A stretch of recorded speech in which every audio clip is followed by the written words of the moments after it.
The unexplained hotel. You won't believe what happened. Not every hotel stay ends with checkout. Some guests never leave. And some, they're never supposed to be there in the first place. This is the story of the Hollow Pines Inn, a roadside motel where reality twists and the guests aren't always alive.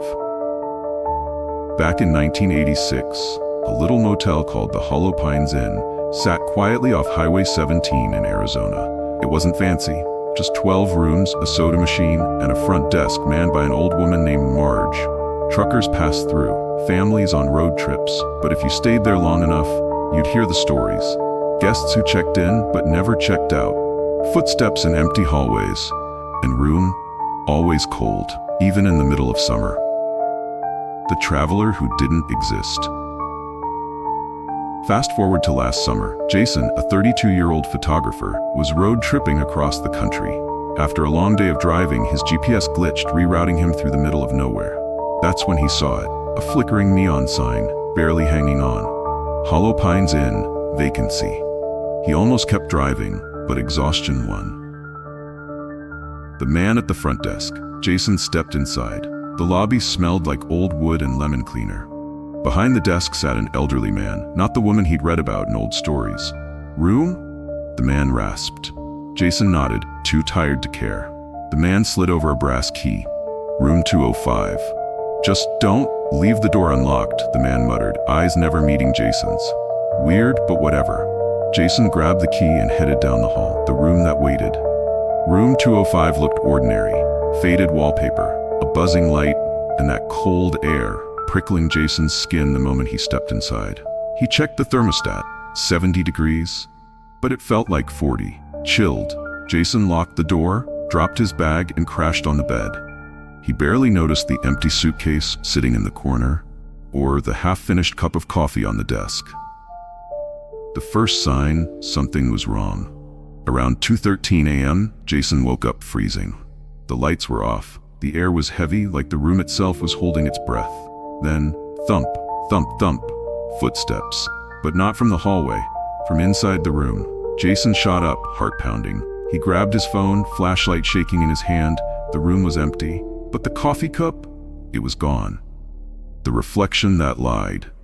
Panicking, Jason stumbled into the bathroom. He splashed cold water on his face, trying to wake himself up, and that's when he saw it. The mirror. His reflection stood perfectly still. But Jason, he was breathing hard, and then the reflection smiled. Jason didn't. The escape that never happened. Jason bolted, grabbed his keys, threw open the door. Nothing. Not the hallway, not the lobby, just darkness, like the hotel ended at his room. Panicked, he called 911. No signal. The clock blinked 2:13 a.m. over and over. Time wasn't moving, but something else was. From the corner of the room, the suitcase unzipped itself, and from inside, a hand. The guest who never left. Jason slammed the door and shoved a chair under the handle. Heart racing, he backed into the bathroom, locking the door. But the mirror was different now. The words "checkout" were scrawled across the glass, in reverse, like someone was writing from the other side. And then, a knock. Soft. Polite. "Sir?" It was the old man from the front desk. "You need to leave now." The motel disappears. Jason didn't hesitate. He threw open the door. The hallway was back, the light flickering, and the suitcase gone. He sprinted to the front desk, heart in his throat. But the old man was nowhere to be seen. Instead, there was only a photo, a black and white image of the motel, dated 1953. And standing behind the counter, the same man. Only much, much younger. The final warning. Jason didn't look back. He jumped into his car, tires screeching as he sped down the highway. When he finally stopped at the next gas station, pale and shaking, he asked the clerk, "Do you know about the Hollow Pines Inn?" The man froze. "You mean that place they tore down in the 80s? Jason's blood ran cold. "But I just stayed there," he whispered. The clerk shook his head. "No, man, that place burned down. Room 205 was where they found the last guest. He never checked out." The last photo. Jason never spoke of that night again. But weeks later, while scrolling through his phone, he found a picture he didn't remember taking. A blurry photo of a hotel hallway. room 205 at the end, and standing in front of it, Jason himself. Only the reflection in the window behind him was still smiling. Would you stay the night in an old motel if it was your only option? Or would you keep driving, no matter how tired you were? Comment below and let me know. And if you enjoyed this story, hit like, subscribe, and turn on the notification bell for more terrifying tales. Until next time, sleep well.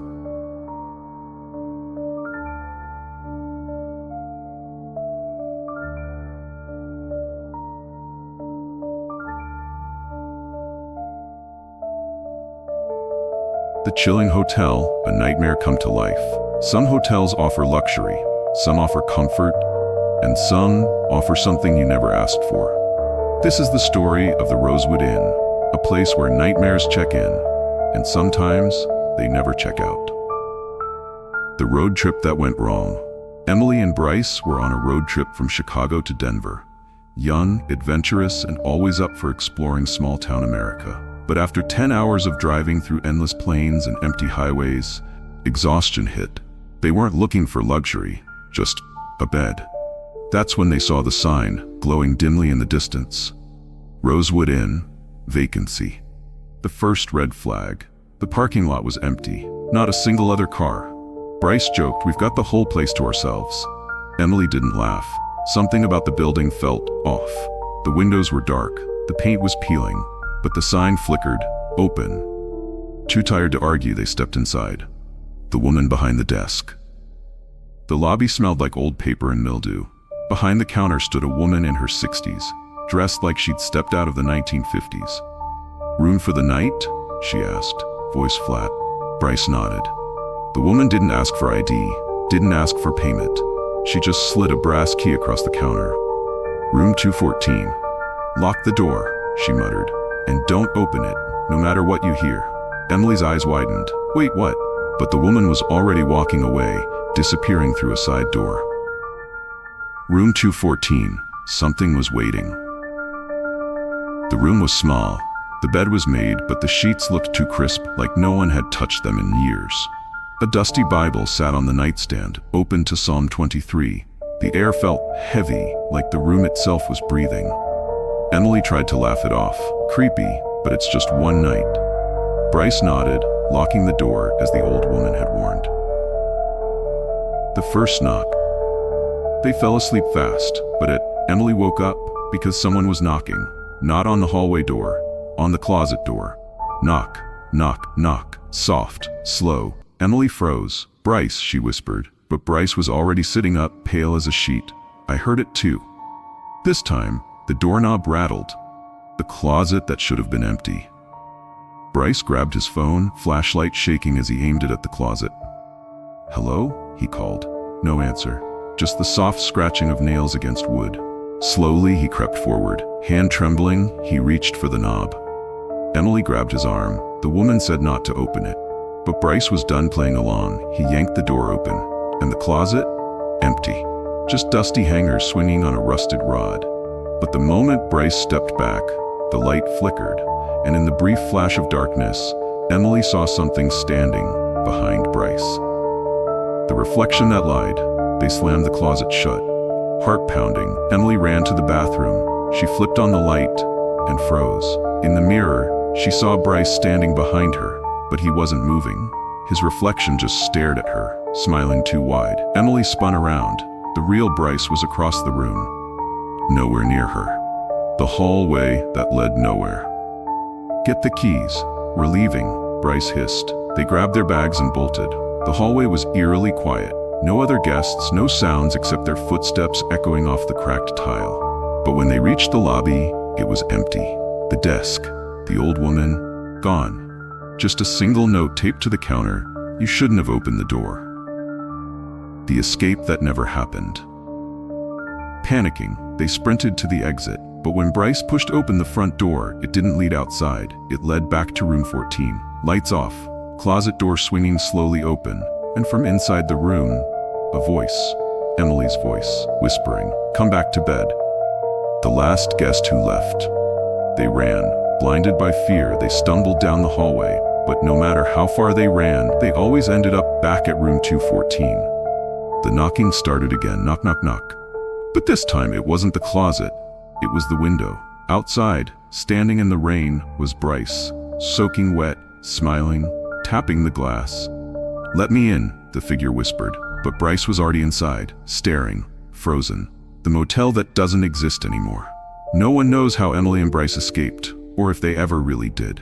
The next morning, a passing traveler stopped at the lot where the Rosewood Inn once stood, but there was no building, just an empty field, and a single room key, 214, lying in the grass. Would you stay the night in a motel if it was your only option? Or would you keep driving no matter how tired you were? Comment below and let me know. And if you enjoyed this story, hit like, subscribe, and turn on the notification bell for more terrifying tales. Until next time, sleep well.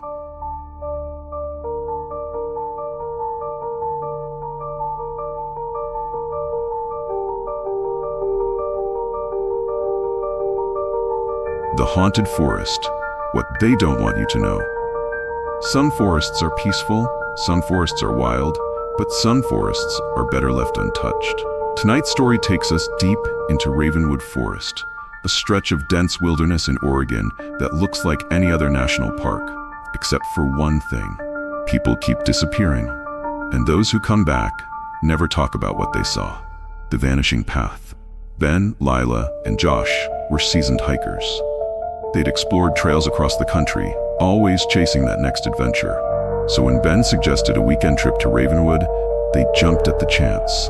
"The views are amazing," Ben bragged. "Just stick to the marked trails." It sounded simple, but Ravenwood isn't like other forests. And the moment they stepped beneath the trees, they realized something was wrong. The silence that follows. Forests are supposed to be alive. Birds, insects, the rustle of leaves. But Ravenwood, it was silent. Not just quiet. Silent. No birds, no bugs, just the crunch of their boots and the sound of their own breathing. "Maybe it's the weather," Lila muttered, adjusting her backpack. But Josh stopped, eyes narrowing. "Do you hear that?" The others froze, faint, almost like footsteps. But they weren't moving, and the sound was coming from all around them. The man without a face. As the sun dipped below the trees, they set up camp. The fire crackled, casting long shadows across the clearing. That's when Lila saw him. A figure standing just beyond the tree line. Tall, still, watching. "Hey," Ben called, grabbing his flashlight. The beam swept across the trees and landed on the figure. A man, dressed in old hiking clothes, but his face, blank. Smooth skin where eyes, nose, and mouth should have been. The flashlight flickered, and the man moved. "You need to leave." Ben stumbled back, nearly dropping the light. The figure raised one hand and pointed back the way they came. A whisper, cold and sharp, filled the air. "You need to leave." Then, the fire died, plunging the campsite into darkness. Panic set in. They grabbed their gear and ran, stumbling blindly down the trail. But no matter how far they went, they always ended up back at the campsite. The path that led nowhere. Josh pulled out his phone. No signal, no GPS. And the map? It showed a blank space where the trail should have been. That's when they saw it. A path they hadn't noticed before.